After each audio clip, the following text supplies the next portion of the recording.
The Assembly will hear a statement by L'Assemblée va maintenant entendre son Excellence Joe Natuman, Premier ministre de la République de Vanuatu, et je demande à l'agent du protocole de bien vouloir escorter son Excellence. I have great pleasure in welcoming the Prime Minister of the Republic of J'ai le plaisir maintenant de saluer le Premier ministre de la République de Vanuatu, son Excellence Joe Natuman, et je l'invite à prendre la parole.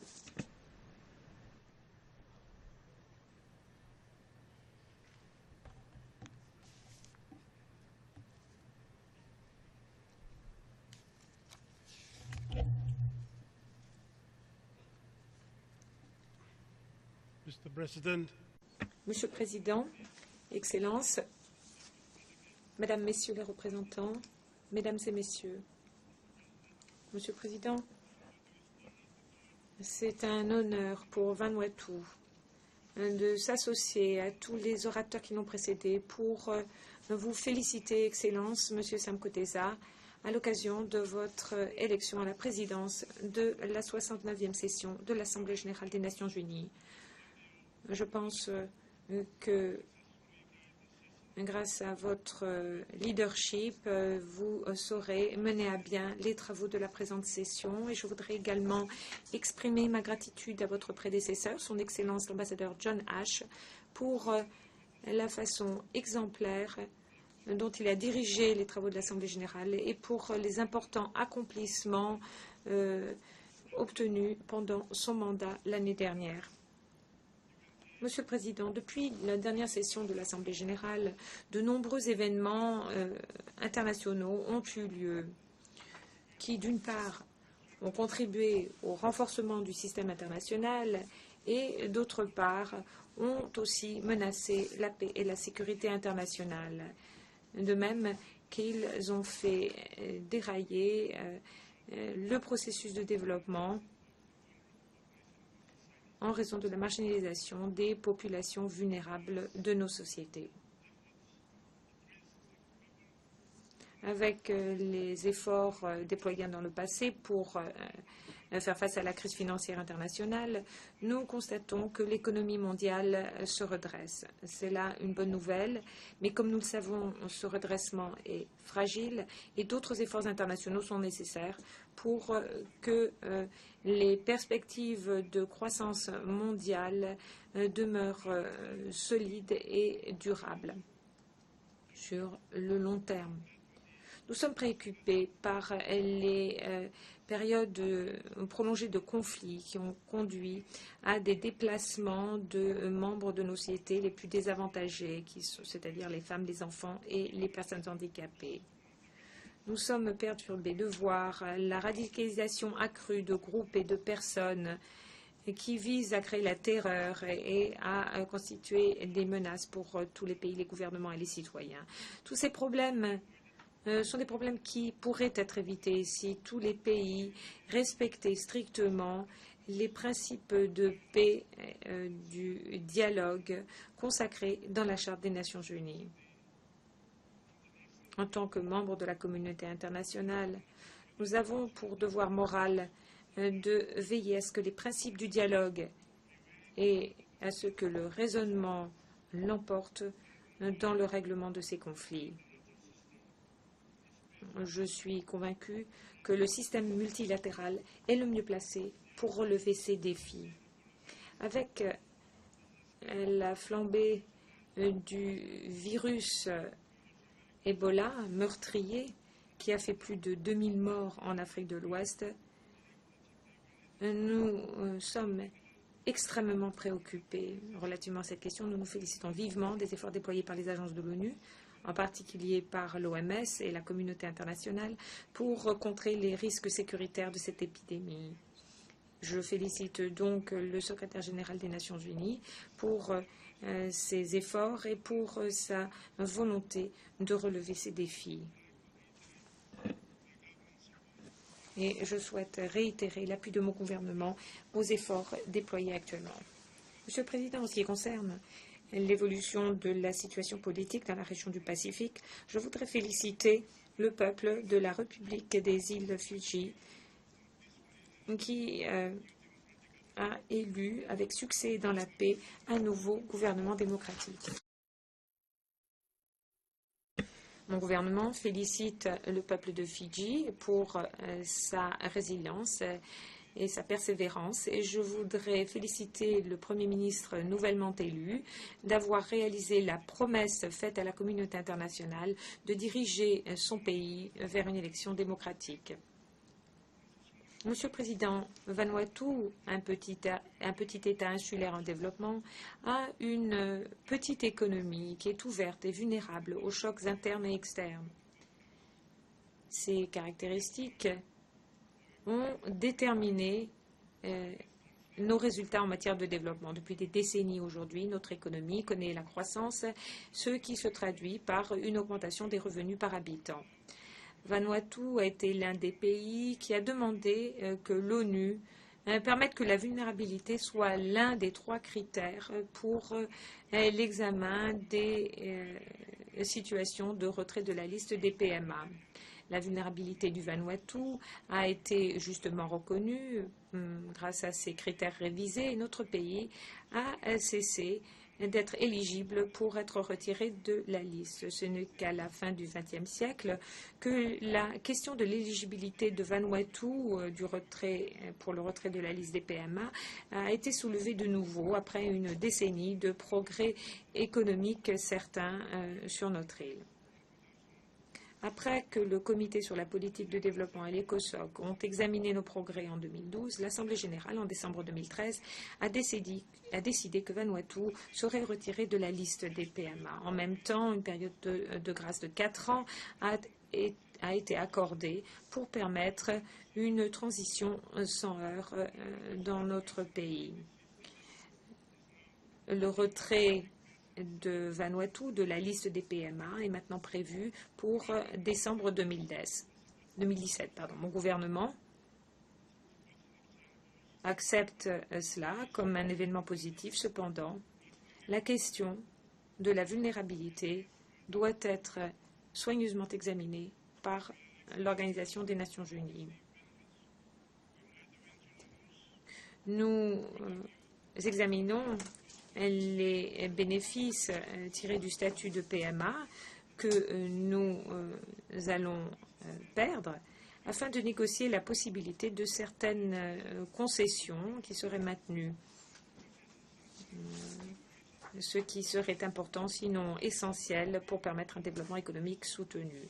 L'impression que nous avons du processus relatif au retrait de la liste est que nous devons considérer la question de la transition sans heurts, tout en contournant la question réelle qui se pose, c'est-à-dire la question de la vulnérabilité. Notre situation pourrait être décrite en utilisant une analogie avec un avion effectuant sa descente. Le Vanuatu est dans la phase de descente, mais l'accent doit être placé non pas sur l'atterrissage sans air, mais plutôt sur ce qui se produira après cet atterrissage sans heurts. C'est cela la vraie question. Nos vulnérabilités en tant que PUID demeurent entières, alors que nous avons toujours des désavantages et toujours de plus grands défis, indépendamment de notre retrait de la liste des PMA ou non. Que peut donc cette auguste organisation, qui est si généreuse et qui reconnaît nos vulnérabilités, peut-elle nous offrir, nous, en tant que PUID, pour appuyer nos efforts visant à établir notre résilience, en appui à nos efforts pour augmenter nos capacités productives, en appui à nos dépenses pour l'adaptation face au changement climatique. Ces questions ne méritent-elles pas une attention particulière en faveur des PUID, de même qu'elles l'ont fait pour les PMA? Serait-il déraisonnable de s'attendre à ce qu'une attention particulière soit accordée à un traitement spécial en faveur des PUID? Nous nous félicitons du fait que l'ONU se concentre sur une transition sans heurts pour les pays retirés de la liste. Mais nous demandons également à l'ONU de ne pas oublier la question principale, la question de la façon dont nous serons seront traités en tant que PEID après le retrait de la liste. Monsieur le Président, Vanuatu a fait certains progrès dans la réalisation des OMD, comme d'autres économies semblables. Nous avons toujours des difficultés à atteindre les buts.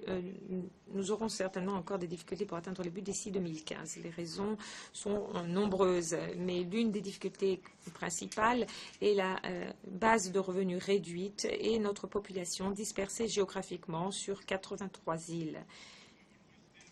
Il est donc difficile d'assurer la prestation de tous les services de base à notre population. Nous remercions nos partenaires de développement qui sont toujours là pour nous appuyer. Étant donné les défis que rencontrent les PIED et les PMA face au financement de leur développement, je lance un appel aux pays développés afin qu'ils honorent leur engagement et qu'ils augmentent leur aide à 0,7% du PNB comme agréé dans le cadre du consensus de Monterrey. Monsieur le Président, le défi actuel du terrorisme menace la sécurité des États, la sûreté et le bien-être des femmes et des enfants innocents et vulnérables. L'enlèvement de personnes innocentes, y compris de casques bleus, menace la sécurité et la paix internationale. Ayant participé à différentes missions de maintien de la paix de l'ONU, je voudrais exprimer ma gratitude à l'Organisation des Nations Unies et aux autres pays pour leur assistance qui a permis de négocier la libération des casques bleus fidjiens de l'ONU. La collaboration entre les membres de la communauté internationale indique bien la responsabilité collective que nous ressentons tous pour la paix et la sécurité internationale. Monsieur le Président, nous saluons le secrétaire général pour son leadership. Il est un héros vigoureux de l'action contre le changement climatique et pour la convocation du sommet climatique de 2014. De nombreux engagements ont été pris par les dirigeants pendant ce sommet et nous attendons avec intérêt que la rhétorique laisse la place à l'action. Ma délégation demande à la famille des Nations Unies de rester unis, essayant de trouver des solutions aux questions de changement climatique. Nous faisons face à une bulle du changement climatique et plus nous attendons pour agir, plus cela coûtera cher aux générations futures. Nous devons agir dès maintenant, rapidement, pour veiller à éviter la dangereuse trajectoire de la pollution par le carbone actuelle. Monsieur le Président, le thème de cette session de l'Assemblée générale, réaliser et mettre en œuvre un programme transformateur de développement pour l'après 2015, est opportun. Ceci tout particulièrement alors que les pays poursuivent leurs efforts pour élaborer un programme de développement post-2015. Je me félicite des progrès réalisés et je reconnais qu'il n'est pas aisé de négocier des objectifs avec de nombreux États membres de l'ONU et différents groupes. Je pense que ce projet représente effectivement un consensus entre tous les États membres de l'ONU et qu'il transformera le développement ou qu'il le placera à un niveau différent pour tous nos pays. En tant que petit État insulaire en développement du Pacifique, nous faisons face à de nombreux défis en matière de développement et cette question doit être considérée par le système des Nations Unies et la communauté internationale. Je le réitère, le changement climatique est un défi mondial qui concerne chacun d'entre nous. Pour certains, il s'agit de menaces existentielles et nous ne pouvons faire face à la question du développement durable seuls si le changement climatique n'est pas considéré sérieusement par la communauté internationale.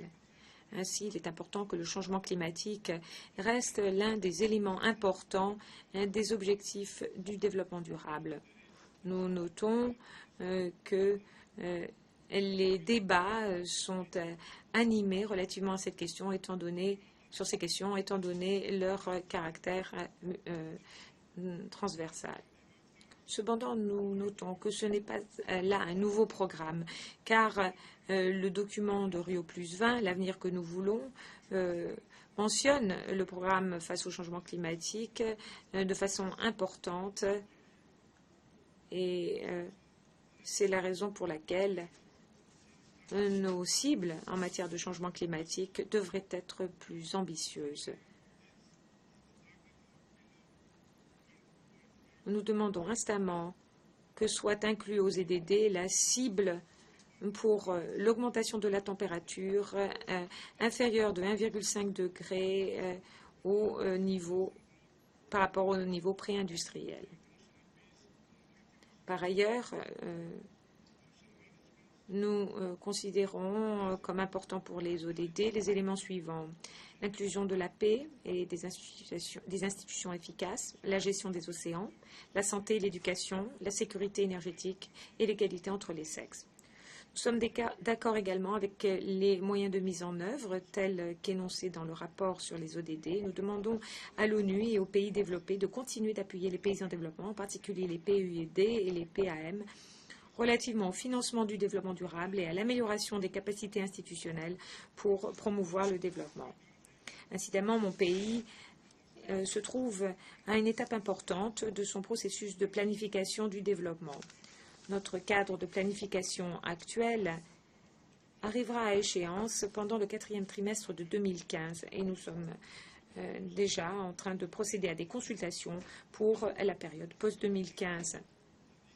Le programme et les questions qui sont examinées au plan international seront prises en compte dans nos aspirations en matière de développement.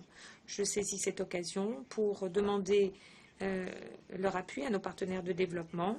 Nous leur demandons de travailler en harmonie avec nous et dans un esprit de partenariat véritable pour réaliser les rêves de nos peuples, en particulier et des jeunes générations et des générations vulnérables. Mon gouvernement reconnaît la synergie des efforts établis entre l'ONU et le Commonwealth pour appuyer les principes internationaux de paix et de bonne gouvernance, ainsi que pour promouvoir des partenariats plus solides en faveur d'un développement inclusif. Je voudrais demander à l'ONU de permettre que soient exprimées les vues des chefs de gouvernement du Commonwealth à propos du programme de développement post-2015 qui doivent constituer une contribution additionnelle au processus. Monsieur le Président, mon pays a connu une longue lutte politique pour parvenir à son indépendance politique en 1980. Mais alors que la plupart d'entre nous étions jeunes, mon pays était gouverné par le Royaume-Uni et la France. Et nous étions apatrides au sein de notre propre pays. Nous n'étions ni français ni britanniques.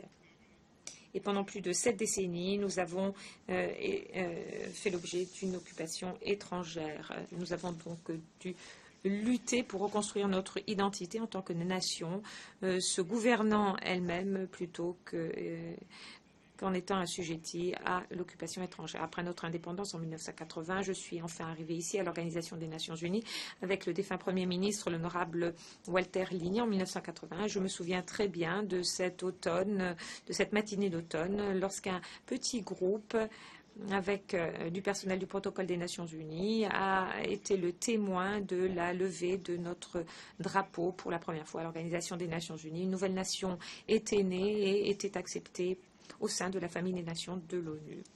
Monsieur le Président, en tant que combattant de la liberté, en tant que Premier ministre de la République de Vanuatu, qui a pris ses fonctions il y a moins de 6 mois, je suis fière aujourd'hui de pouvoir remercier l'Organisation des Nations Unies pour sa reconnaissance de notre pays et pour avoir accepté notre pays comme membre de l'organisation. Mais ce qui est plus important, je voudrais souligner que du haut de cette tribune, il y a un travail à finir pour mettre un terme à la décolonisation.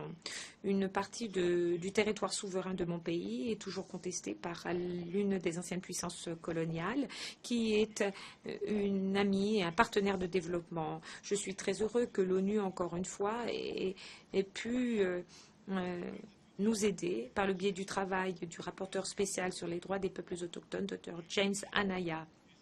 lors de la 21e session du Conseil des droits de l'homme à Genève. Mon pays est très heureux que la France ait réagi à ce rapport en 2012 et exprimé sa volonté de participer au dialogue. Nous pensons que cette ouverture est un élément essentiel au progrès qui permettra à nos peuples autochtones de recouvrer leurs droits à l'exercice de leurs obligations culturelles et spirituelles dans les deux îles de Umainupne, Matthew, et Leka Hunter. De même que cela nous permettra de faire renaître les routes traditionnelles de nos ancêtres dans la province de Tafea. Monsieur le Président, la lutte politique de mon pays a conduit à une position très ferme quant à la décolonisation. Nous partageons les rêves de ceux qui aspirent toujours à la liberté, de façon à pouvoir être autonomes et indépendants, alors que nous approchons du mi-parcours de la troisième décennie internationale des Nations Unies pour l'élimination du colonialisme. Je voudrais faire écho à ces voix qui, au sein de nos régions et au-delà, voudraient un jour parler du haut de cette tribune en tant que nation libre et démocratique. Mon pays reconnaît le message du secrétaire général à l'Organisation des Nations Unies, M. Ban Ki-moon, rappelant au comité des 24 de l'ONU, lors du séminaire régional sur le Pacifique, en mai de cette année, que les bonnes intentions doivent se traduire en des actions crédibles pour que la troisième décennie internationale soit un succès. Mon pays appuie les conclusions et recommandations contenues dans le rapport de la mission des Nations Unies en Nouvelle-Calédonie réalisé cette année, et nous demandons à l'ONU et à la communauté internationale de poursuivre leurs efforts appuyant le peuple de la Nouvelle-Calédonie et le gouvernement de la France dans leurs efforts visant à mettre en œuvre un processus de décolonisation efficace conformément à l'accord de Nouméa. Comme l'a indiqué le 19e sommet des dirigeants du groupe du fer de lance mélanésien en juin 2013 en Nouvelle-Calédonie, il faut appuyer le Front de libération nationale kanak et socialiste, FLNKS, dans sa quête d'émancipation totale, conformément à l'accord de Nouméa, grâce à l'octroi d'une assistance technique à des programmes de formation en faveur du peuple kanak, pour qu'ils exercent pleinement leur droit à l'autodétermination et à l'indépendance. Si le peuple de Nouvelle-Calédonie attend avec intérêt cette transition politique, je demande aux Nations Unies, par le biais de ces agences régionales, de fournir une assistance à la Nouvelle-Calédonie, en particulier au FLNKS et au peuple kanak, dans le domaine de la formation, pour leur permettre de participer pleinement à la mise en œuvre de l'accord de Nouméa. Je félicite le gouvernement de la France pour ses efforts en matière de coopération afin de faciliter la mise en œuvre de l'accord de Nouméa de façon mûre et responsable. Et il ne faut pas que ces efforts soient relâchés. Monsieur le Président, je ne peux terminer cette allocution sans rendre hommage au défunt Dr John Ondo-Wame, un combattant de la liberté de la Papouasie occidentale, qui est décédé le mois dernier alors qu'il était en exil dans mon pays. Il repose aujourd'hui dans mon pays en tant qu'héros qui s'est battu pour les droits à l'autodétermination du peuple de la Papouasie occidentale. Lui et d'autres martyrs rêvaient qu'un jour l'Organisation des Nations Unies et d'autres nations, encourageant le respect des principes démocratiques, entendraient leurs cris et réaliseraient leurs promesses d'un avenir d'autodétermination. Lors de ces funérailles, j'ai déclaré que sa lutte pour la liberté et la justice continuerait d'être notre lutte jusqu'à ce que le colonialisme soit éliminé. Il y a encore de nombreux autres héros dans de nombreux pays dont les voix ne se font pas entendre et qui souffrent en silence, soit en raison de choix de politique unilatérale, soit en raison de l'ignorance par le système multilatéral. Mon pays est encouragé par la souplesse manifestée par les États-Unis d'Amérique à l'égard du peuple cubain. Je pense que la volonté de dialogue est un un geste responsable qui sans doute ouvrira peu à peu la porte à un avenir meilleur pour tous les Cubains. En tant que pays individuel, nous devons être prêts à parler au nom de ceux qui n'ont pas de voix. Les pays plus grands et plus riches doivent être les défenseurs des nations les plus petites. Ce faisant, nous devons notre volonté de vivre comme dans un village au sein de cette communauté mondiale d'amis et non pas d'agresseurs. Je souligne que la seule façon de considérer cette question, c'est le dialogue et l'unité. Nous avons pour responsabilité morale de ne pas manquer à notre devoir quant à ceux qui ont été les victimes de l'ignorance du passé. Monsieur le Président, mon pays et de nombreux autres ont souvent soulevé ces préoccupations du haut de la même tribune, et ce pendant de nombreuses années, car nous souscrivons à ces questions en tant que droits de l'homme inaliénables.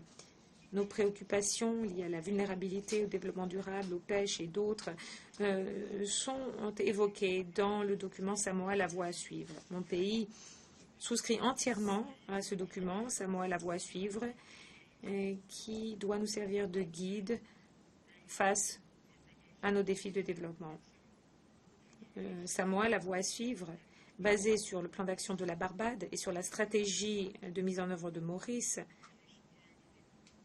indique clairement la voie à suivre dans l'avenir.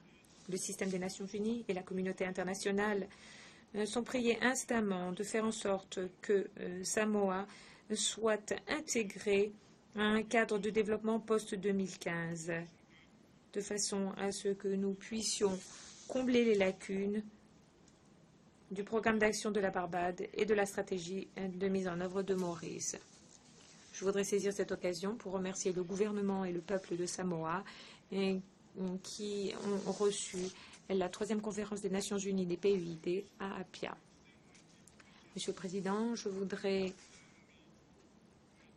vous remercier sincèrement de m'avoir donné cette occasion de présenter mes vues en cette auguste assemblée. J'espère que les déclarations et que les délibérations d'aujourd'hui permettront d'engager des actions concrètes permettant un avenir meilleur pour nos peuples.